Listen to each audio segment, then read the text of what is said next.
अस्सलाम वालेकुम। आज जो टॉपिक है वो बच्चों आप लोगों के हिसाब से है कि टॉपिक जो है वो साइंस का टॉपिक है। टॉपिक साइंस का इसलिए है कि आप ही लोग, मेरे ख्याल से आप ही सब लोगों ने मुझसे ये कहा था कि साइंस को हम लोग जब पढ़ते हैं तो हमें सवाल याद करने पड़ते हैं। क्या है सवाल, ये इस तरह के सवाल स्टार्ट करने पड़ते हैं और सवाल स्टार्ट करें, टॉपिक बनाए, टाइटल बनाए, तो कुछ समझ में नहीं आ रहा। बस तो टीचर ने बताया, पढ़ाया, भाग गए और आपने भी याद कर लिया, पास भी हो गए, लेकिन कुछ कन्फ्यूजन है। क्या है? तो वो कन्फ्यूजन जो आप लोगों को आ रही है ना, वो कि हम लोग साइंस क्यों पढ़ रहे हैं, क्या फ़ायदा हो रहा है, तो वो कन्फ्यूजन के कुछ बेसिक्स मैं स्टार्ट करूँगा। उम्मीद है आप लोगों को, अल्लाह से दुआ करता हूँ कि अल्लाह मुझे आप लोगों की जैसा चाहते हैं उस तरह मुझे बोलने की तौफीक अता फरमाए, आमीन। जैसा आप सुनना चाहते हैं, जो आपके अक़ल के मुताबिक है, और मैं भी दुआ करता हूँ कि अल्लाह मुझे इस मामले में कबूल करे, आमीन। और इस्लामिक इंटीग्रेशन में अपने इस लेक्चर में जो है वो जो आती है वो तो देनी है, ज़ाहिर सी बात है, क्योंकि काम ही उसका है सारा।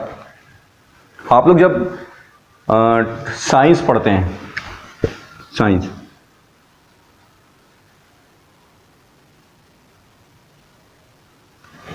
मैं कोशिश करूँगा कुछ आसान अल्फाज में पढ़ाऊँ। तो साइंस जब आप स्टार्ट करते हैं तो आपको पता चलता है सबसे पहले बेसिक चीज़ आपको क्या पढ़ाई जाती है, सबसे बुनियादी चीज़ क्या पढ़ाई जाती है? यही पढ़ाई जाती है ना, लिविंग थिंग,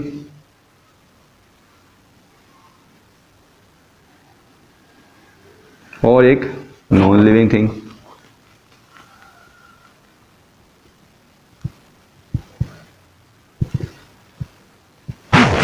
यही पढ़ाया जाता है। सबसे पहले हम लोग या तो लिविंग थिंग की बात करते हैं या फिर हम लोग नॉन लिविंग थिंग की बात करते हैं, यही करते हैं।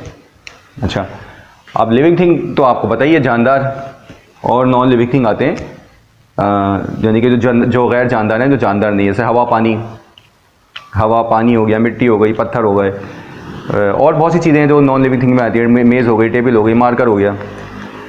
लेकिन आप लोग नॉन लिविंग थिंग को तो समझ लेते हैं। लिविंग थिंग में आप लोगों को आते हैं मसले मसाइल। वो मसले मसाइल क्या हैं उसको हम लोग देखते हैं, कहाँ से स्टार्ट करें।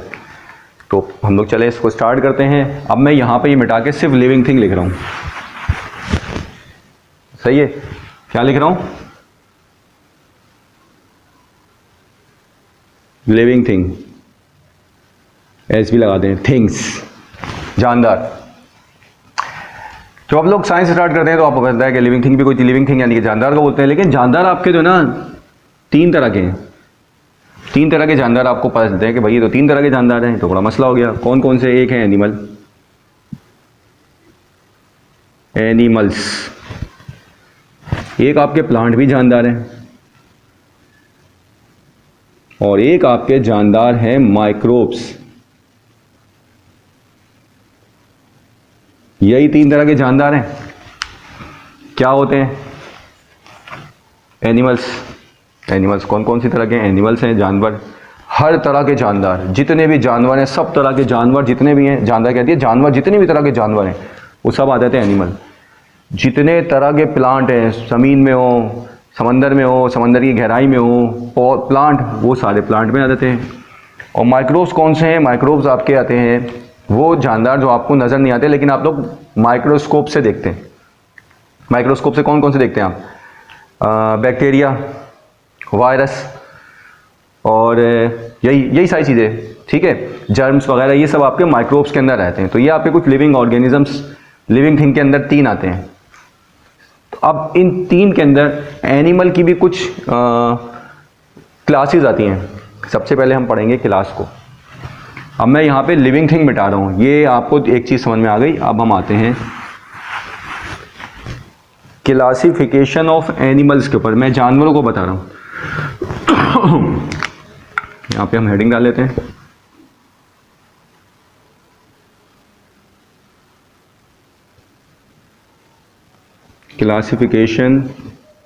Classifications of animals.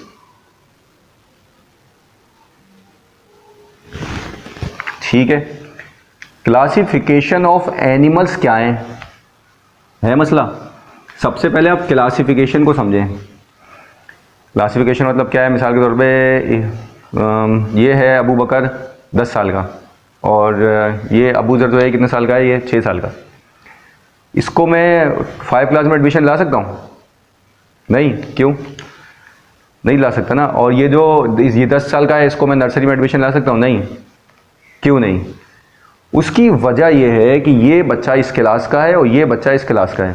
तो इसी तरह क्लासिफिकेशन का मतलब होता है कि कौन सा जानदार किस क्लास का है उसको उस क्लास में डाल लें। तो हमें इसकी क्लास का पता कैसे चलेगा कौन सा जानवर कौन सी क्लास का है? बहुत आसान तरीका। इसमें 2 तरह के जानदार होते हैं एनिमल्स आपके।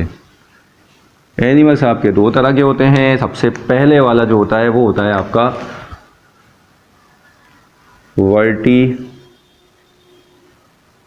वर्टिब्रेट्स और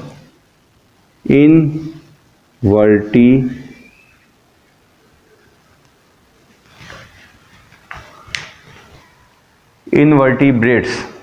अब ये वर्टिब्रेट्स और इनवर्टिब्रेट्स क्या हैं? वर्टिब्रेट्स जानदार आपके वो हैं जिनके जो कमर की तो हड्डी होती है ना, बैकबोन। मिसाल के तौर पे यहाँ पे मैं अगर डायग्राम बनाऊँ, सांप किसकी बनाऊँ, इंसान की बनाए तो चलो। ये आपका स्कल है और आपकी यहाँ से बैकबोन जा रही है, यूं करके बैकबोन जा रही है और पूरी नीचे तक जा रही है। वो बैकबोन कैसी है? वो लाइक दिस समथिंग ऐसी है। ये बैकबोन कहलाती है। इसमें मोरे लगे होते हैं बहुत सारे, ठीक है, और नीचे तक गए होते हैं। तो इंसान भी एनिमल के अंदर वर्टिब्रेट्स के अंदर आता है। अब हम लोग कोई और जानवर देखते हैं, हम लोग परिंदों को देखते हैं। तो परिंदों के अंदर भी क्या है? बैकबोन मौजूद है। मछलियों के अंदर भी बैकबोन मौजूद है। जितनी भी छिपकलियाँ हैं उनमें भी मौजूद है। तो वो वर्टिब्रेट्स हैं। अच्छा, अब इनवर्टिब्रेट्स कौन से होते हैं? इनवर्टिब्रेट्स में जब आएंगे तो इंशाल्लाह उसको एक्सप्लेन करेंगे। उसके अंदर आपके कुछ टाइप्स हैं। यहाँ पर आप इनवर्टिब्रेट्स के अंदर वो एनिमल शामिल हैं जिनका स्केलेटन बाहर होता है, यानी कि एक्सो स्केलेटन होता है। इनका स्केलेटन अंदर होता है, इनकी बोन्स इनकी बॉडी के अंदर होती हैं और वगैरह वगैरह बहुत सारी प्रॉपर्टीज़ हैं जो लाइन से आती रहेंगी। तो वो जैसे जैसे टॉपिक आएगा मेरे जहन में बातें आती रहेंगी, मैं इंशाल्लाह उसको डिस्कस करता रहूँगा। और इनवर्टिब्रेट्स के अंदर क्या है? एक्सोस्केलेटन। इसके अंदर आपके आते हैं वॉर्म्स आते हैं और इंसेक्ट्स आते हैं और स्पंज आते हैं और जो भी आते हैं वो इनवर्टिब्रेट्स के अंदर आते हैं। तो हम जब इसकी क्लासिफिकेशन करेंगे वर्टिब्रेट और इसकी बिल्कुल अलग से, तो फिर वहाँ पे मैं एक्सप्लेन करूँगा, ठीक है। तो अब मैं यहाँ तक आपको वर्टिब्रेट और इनवर्टिब्रेट थोड़ा समझ में आया। आगे चलते हैं। पहले मैं इनवर्टिब्रेट्स को एक्सप्लेन करूँगा, फिर वर्टिब्रेट्स को करूँगा। थोड़ा सा ऐसे चलाएंगे, ठीक है। आपने देखा हम लोगों ने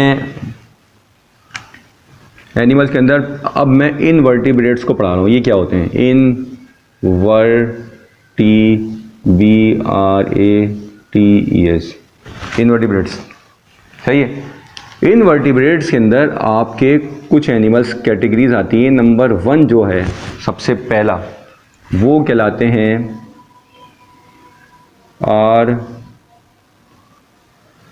क्या कहलाते हैं? आर्थ्रोपोड्स, सही है। आर्थ्रोपोड्स क्या होते हैं? आर्थ्रोपोड्स को आसान करते हैं, मजीद आसान करते हैं। ये होते हैं इंसेक्ट्स। ये इंसेक्ट क्या होते हैं भाई? इंसेक्ट मकोड़े होते हैं। मकोड़े लिख दूं उर्दू में? मकोड़े। एक होता है पकौड़े और एक होता है मकोड़े। पकौड़े की हिस्ट्री एक बहुत ज़बरदस्त, रमज़ान में उन्हें सुनी थी। एक बलोच, पकौड़े का नाम कैसे जादू हुआ? एक बलोच था, उसने बेसन डाल दिया। किसके डाल दिया? हाँ, तेल के अंदर। अब तेल के अंदर डल गया तो पकी नहीं रहा, तो उसने बोला पकौड़े, तो उसका नाम पकौड़े पड़ गया। खैर, मैं अभी मकोड़े पढ़ा रहा हूँ। अच्छा, मकोड़े, इंसेक्ट। अब ये मकोड़े कैसे होते हैं? मकोड़े को हम लोग समझते हैं, मकोड़े की कुछ बॉडी ऐसी होती है, इस तरह की बॉडी होगी, हेड, थोरैक्स, एब्डोमेन, सही है। इसके पेयर ऑफ एंटीनाज होंगे। ये देखो, पेयर ऑफ एंटीनाज होंगे। इसके पेयर्स ऑफ लेग्स होंगे, सही है। पेयर ऑफ लेग्स आ गए। और बाज़ औक़ात विंग्स भी होंगे, या फिर ये जब बड़े हो जाएंगे, मेच्योर होंगे, तो इन पे इनके विंग्स निकल आएंगे। सही है। अब इसके अंदर आपका कौन कौन से एनिमल्स आते हैं? आंट्स आ जाते हैं मकोड़े के अंदर, स्पाइडर्स आ जाती हैं। अच्छा, इनका एक्सोस्केलेटन है। एक्सोस्केलेटन का मतलब ये इनके अंदर इनके हड्डियां नहीं है, इनके जो बाहर जो है ना वो हार्ड बॉडी है। कैसे पता चलेगा? जब इनको आप पैर से मारेंगे ना तो पच करके चिप्स वाली आवाज़ आएगी। ये मैंने ही निकाला है अभी भी आइडिया। ये तो क्लासिफिकेशन आपको पता करना होगा। ये मकोड़ा है तो आप क्या करेंगे, उसको पैर रखेंगे तो आपको पच करके आवाज़ आएगी, तो ये आपका आर्थ्रोपोड में इंसेक्ट निकल आएगा। सही है। तो इसमें कौन कौन से हैं आपके? सारी आंट्स हो गई, स्पाइडर्स हो गई, कॉकरोच हो गए, वो सारे इधर ही आ जाएंगे, आर्थ्रोपोड्स के अंदर आ जाएंगे। ठीक है, अगले पे आते हैं। नंबर 2। अच्छा, नंबर 2 क्या था? एनिलिड्स। एनिलिड्स, अब ये क्या होते हैं? ये होते हैं वॉर्म्स। ये हो गया मकोड़ा, ये हो गया कीड़ा। सही है, वॉर्म्स ऐसे। ये हो गया मकोड़ा और ये हो गया कीड़ा। ये कैसे होते हैं? इनकी भी बॉडी को समझें। इनकी भी सॉफ्ट बॉडी होगी, ठीक है, सॉफ्ट बॉडी होगी, सेगमेंटेड होगी, इस समथिंग लाइक इस तरह होगी, लॉन्ग स्ट्रक्चर होगा। ठीक है, तो ये हो गए आपके मकोड़े, आर्थ्रोपोड्स, और ये आपके हो गए एनालिड्स। दोनों में फर्क समझ में आ गया? ये वॉर्म्स हैं, ये इंसेक्ट हैं, ये मकोड़े हैं, ये कीड़े हैं, दोनों में फर्क आ गया। तीसरा इनमें क्या आता है? तीसरा इनमें आता है पॉरीफेरा। अब ये पॉरीफेरा क्या होते हैं? पॉरीफेरा को आसान करते हैं, स्पंज। स्पंज जो हैं वो आपके सारे क्या होंगे बताओ? स्पंज। स्पंज क्या होते हैं? स्पंज जो हैं आपके क्या होंगे? अल्लाह भला करे। स्पंज आपके जैसे पानी के अंदर होते हैं, अक्सर जो है ये मैरीन एनिमल्स में अक्सर आपको मिलेंगे। ठीक है, स्पंज की डायग्राम क्या होती है? इसका कोई फिक्स शेप नहीं होता, अपने अंदर पानी को एब्जॉर्ब करते हैं और क्या कहते हैं उसमें डिफरेंट एनिमल्स को ये लोग क्या करते हैं, अपनी बॉडी में पकड़ लेते हैं और उसके ज़रिए एनर्जी हासिल करते हैं। ये आपके पॉरीफेरा स्पंज के अंदर आ जाएगा। अच्छा, इसके बाद जो आपका नेक्स्ट है, छोटे लेवल पे तो ये 3 चीज़ें पढ़ाई जाती हैं, लेकिन बड़े लेवल पे थोड़ा आ जाए। बड़े लेवल पे हैं, हम थोड़ा सा बड़ा लेवल कर देते हैं। अच्छा, मुझे नहीं पता कि ये आपके कैमरे में नज़र आ रहा है नहीं आ रहा है, मुझे बता देना तो मैं आगे पीछे कर दूँगा। ठीक है, तो इसको ज़रा, मुझे कैमरा तुम्हारा ये सामने लगा हुआ है लेकिन मुझे इसके पता नहीं इसके पीछे क्या हो रहा है, तो मुझे नहीं समझ में आ रहा। तो पॉरीफेरा के बाद आपका जो अगला है वो है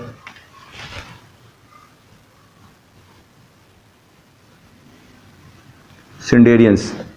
अब ये क्या होते हैं? सिंडेरियंस या सिंडेरियंस हैं, ये क्या होते हैं? जितनी भी आपकी जेली फिश हैं वो यहाँ डाल दें, जेली फिश को इधर डाल दें, इससे मिलता जुलता जो भी आपका जो भी स्ट्रक्चर है ना वो सारा इसमें डाल दें, जेली फिश। ठीक है। अच्छा, जब ख़राब हो गया जगह, तो ये तीसरे के बाद चौथा क्या करूँ? आगे मिटा दूँ उसको? चलें, जेली फिश तक हो गया। अब हम लोग इसी के अंदर 5वां लिखता हूँ। जो 5वां है वो है आपका मोलस्कस। ये क्या होते हैं? ये क्या होते हैं? ये होते हैं भाई जितने भी आपके स्नेल्स हैं। ये एक स्नेल आप सीवी को जाएंगे ऐसे करके पड़ी होगी, एक आपका स्नेल ऐसे होगा, ये गार्डन स्नेल कहलाता है। ठीक है, इसके टेंटिकल्स होंगे ये जो, और इसके ऊपर आइस लगी होगी। सही है, ये इसके टेंटिकल्स होंगे, इसके आइस लगी होंगी। तो तमाम जो स्नेल्स हैं, किसी भी तरह के स्नेल्स हो, वो सारे आपके मोलस्कस में आ जाएंगे। इसमें ऑक्टोपस भी आता है। ऑक्टोपस कैसा? ये ऑक्टोपस भी आपका सारा इसी में आ जाता है। तो ये सारे जो हुए हैं ये सब इसमें आते हैं। ऑक्टोपस से मिलती जुलती और भी कोई चीज़ जो एनिमल्स हैं पानी के, में जहन में नाम नहीं आ रहे, वो सारे इधर आप पुट कर दीजिएगा मोलस्कस के अंदर। तो मोलस्कस जो है इनवर्टिब्रेट की एक और इकसाम है, इसको भी मिटा दो। आगे चलें, मोलस्कस के बाद कौन सा था? बताओ कौन सा था, कौन सा नंबर है, छठा नंबर है, एक्नोडर्म्स। एक्नोडर्म्स। अब ये एक्नोडर्म जो हैं ये क्या कहलाते हैं, ये कौन से होते हैं, इसमें कौन सी आएंगी बताओ, नहीं पता, बता देता हूँ, सवाल करो। इसके अंदर आएगी आपकी स्टारफिश। स्टारफिश कैसे बनेगी, भूल गया, स्टारफिश तो स्टार की तरह होगी ना, बस स्टार की तरह होगी। ये स्टारफिश जो है वो आपकी एक्नोडर्म के अंदर आएगी। इसके अलावा एक और वो क्या होता है, वो उसको कहते हैं, ये हो गई स्टारफिश, सही, स्टारफिश हो गई। अब इसके बाद जो नेक्स्ट है वो है, स्टारफिश के अलावा एक और भी तो होता है वो, हाँ वो सी कुकम्बर। सी कुकम्बर, कुकम्बर ये क्या होता है, ये भी ऐसे ही करके कुछ एनिमल होता है, बिल्कुल कुकम्बर की तरह का, ठीक है। अच्छा, इनमें से वही ऐसे ही कुछ होता है समथिंग, इसको आप देख लीजिएगा गूगल के ऊपर। तो ये इन्वर्टिब्रेट्स की कुछ किस्में थी, सही है। लाइन से चलते हैं, लाइन से समरी दे दूँ, समरी दे दूँ बस, सब समरी, समरी में क्या दूँ, क्या पढ़ा था सबसे पहले आप लोगों ने, तुम्हारे इस वही नहीं आ रही स्क्रीन में।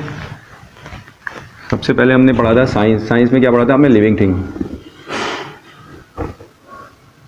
Living things. लिविंग थिंग्स में आप किस में गए थे, एनिमल के अंदर हमने एनिमल पढ़ा। एनिमल्स के अंदर आप किस में गए, इनवर्टिब्रेट्स में।